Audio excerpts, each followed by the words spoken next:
Hey guys, Chris here from Work to Game, Gaming Kinda, and now Gaming Kinda TV over on Facebook as well. That means that if you are watching this, it is October 13th or later, so I can finally share everything we learned from the media tour, but I do have a couple of disclaimers. First of all, Yoshi P opened his statement to us by saying a thank you to the medical staff over the last few years, and I would like to echo his thoughts. You've been asked of a lot in the fight over the last few years, and if 14 can help be a way to connect with friends or relax after a long day, then I am happy that I can share what we now know about Endwalker coming up very soon, and the devs hope that in some small way that can be a thank you and a place for you to enjoy and appreciate all that you do. Second, a disclaimer about the content itself. We were given brief access to a development build of Endwalker. Any footage I used from this time is development footage and will be labeled as such. Any of this is subject to change, any tooltips, any potencies, anything I show as they put the finishing touches on Endwalker may be subject to adjustments.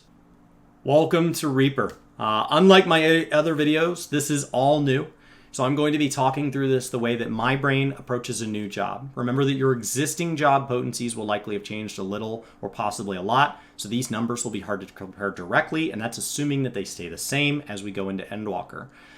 I'm not going to go over the role actions because there's already a lot of information, so I'm assuming you know the melee role actions or the changes to them.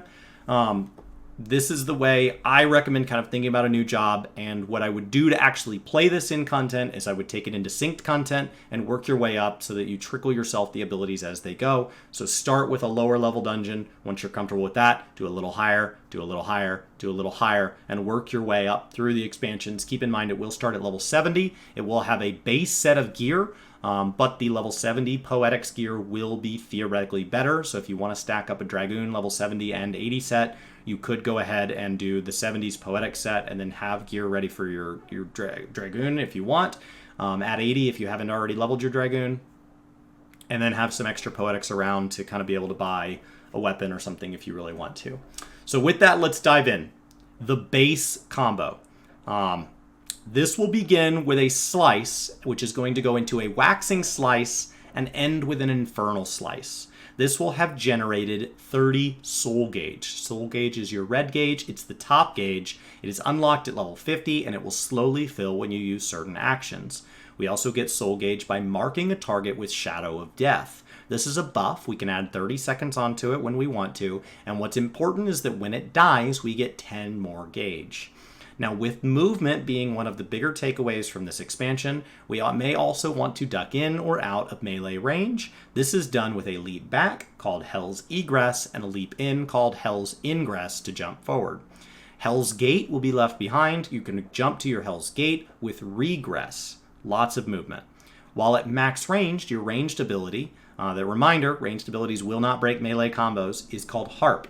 Hell's Egress makes this an instant cast one time, so be sure to use it while you're out there. Now, that's single target. Let's talk AoE. The base AoE combo is Spinning Scythe followed by Infernal Scythe, both granting 10 gauge, and an AoE mark called Whirl of Death. So you can get to the very same things that you did on single target with AoE. Lastly, we will have Soul Slice and Soul Scythe as instant cast, that will grant 50 gauge instantly as a single target or AoE respectively. Now we've got a bunch of soul gauge, let's spend it. We're going to use our soul gauge to summon our avatar with Bloodstalk.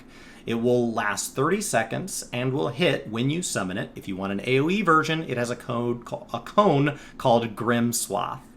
With your avatar out, we can cast abilities, which will gain blue bar called Shroud Gauge. Bloodstalk and Grim Swath turn into Lemur Slice and Lemur Scythe when we enshroud later on, so just so you know, these abilities will be something you keep an eye on. For as many buttons as this job has, a lot of these buttons also upgrade into other buttons. First up, we have Gibbet. This is going to be a positional flank ability and will give you a buff called Enhanced Gallows. Its counterpart, Gallows, is a positional rear ability, which will give you Enhanced Gibbet. The enhanced buff makes the other one unveiled, and you will, I believe you need to respect the positionals to get these. Unveiled Gibbet and Unveiled Gallows, when you use Grant Soul Reaver, and so you'll want to hold on to Soul Reaver for a bit so that you You want to alternate the two positionals, but do remember that each melee roll action, you could always use True North in a real pinch to remove the positional requirement of these in a rough spot. Now the AoE here is a cone. We've seen those cones, so this is a very positional-minded job, and these will all grant 10 Shroud Gauge. Now, if that's not enough, once per minute, we could also instead cast Gluttony with 50 of our Soul Gauge to do a big avatar hit and get 2 stacks of Soul Reaver. Now, we need to spend Shroud Gauge and offer ourselves to our avatar to attack as one. This is where you realize that your avatar might not be your pet, you might be its pet. Note how different your character looks during this. It's awesome. Enshroud is going to trigger this merge. This will give us stacks of Lemur Shroud. Remember that this swaps some of our abilities to their enshrouded versions. Lemur Shroud can be spent on Void Reaping or Cross Reaping, both of which will enhance the other one, similar to Gibbet and Gallows. Grim Reaping is the AoE and uses Shroud cost once again will be a cone. Before we run out of Lemur Shroud, we will want to pop Communo. This is an AoE. It will end in Shroud, so this is how we use our final stack. Let's keep you alive, though, and let's buff the party with some things, just in case you thought that this rotation wasn't quite enough. Arcane Crest is going to be a mitigation based on 10% of total health. If it's used up within 5 seconds, the barrier grants a hot that will heal you and your allies within 15 yalms. Arcane Circle is a 3% buff to you and anybody within 15 yalms. You'll gain stacks of Immortal Sacrifice from this that you'll want to get up to a max of 8. After Bloodsworn Circle falls off as a buff from the Arcane Circle, we will cast Plentiful Harvest, which will consume all of our Immortal Sacrifice for a line AoE with a maximum potency of 800, based on the number of stacks of Immortal Sacrifice that we stacked up. The last remaining ability is Harvest Moon. This is straight up additional AoE. It's an instant cast, but I sorted it here because it's an instant cast when you aren't in combat, because you have to use Soul Sow. Soul Sow is only instant pre-pull. In combat, it has a cast bar, and so they share a slot, and so you're going to have to press this button twice in there.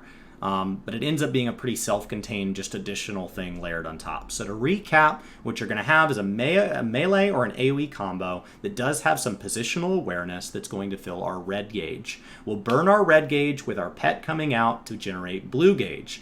We in the pet will become 1, and we will burn our blue gauge to fill the dots and burn the dots to make us amazing. We will rinse and repeat, and this is a lot to keep track of. They warned us that they thought that this might actually be too much to keep track of, that they were concerned that this would be too high of a skill ceiling, but they decided to just leave it and give people plenty to learn. The gap between a poor Reaper, which all of us will start as, and a max level Reaper, somebody who has perfected this job, is going to be massive. You are going to see it a lot through, they will just literally be generating more of the gauges. They will be managing their gauge better, and they will be turning into their big goofy things more often. You're going to just see a massive jump in damage between them. Whether or not you're tracking it, you are going to be able to feel if a Reaper is doing a lot of damage in your party or they're not. This is a very skill-based job. It looks amazing. I'm astounded by how good it looks.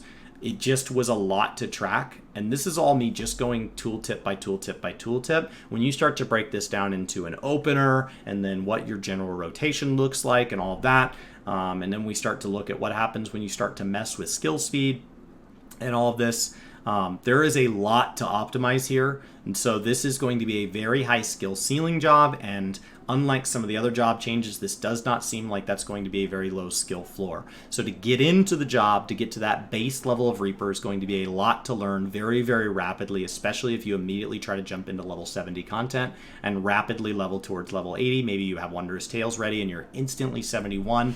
And so it's going to be a lot to learn. I look forward to seeing what people do with it. There's going to be a number of people taking it into Palace of Dead, Heaven on High, Day 1, trying to get those early clears and get on that leaderboard. There's going to be people that want to raid as this. They're going to see a ton of these in dungeons, but I do think that just know for the rest of the party, somebody learning Reaper is going to have a lot to learn, and somebody who is not good at Reaper is going to be way off of somebody who is. So you may feel the difference from one party to the next, and that feels intentional. It feels like they really wanted to give us a very high skill ceiling ability to progress as this. Keep in mind that just Ninja felt fast, Monk felt fast. Across the board, it just feels like Melee it is a very skilled role, and so it feels like that's something that might be where the skilled players naturally gravitate towards, is that Melee DPS, and hopefully what they get out of it makes up for that.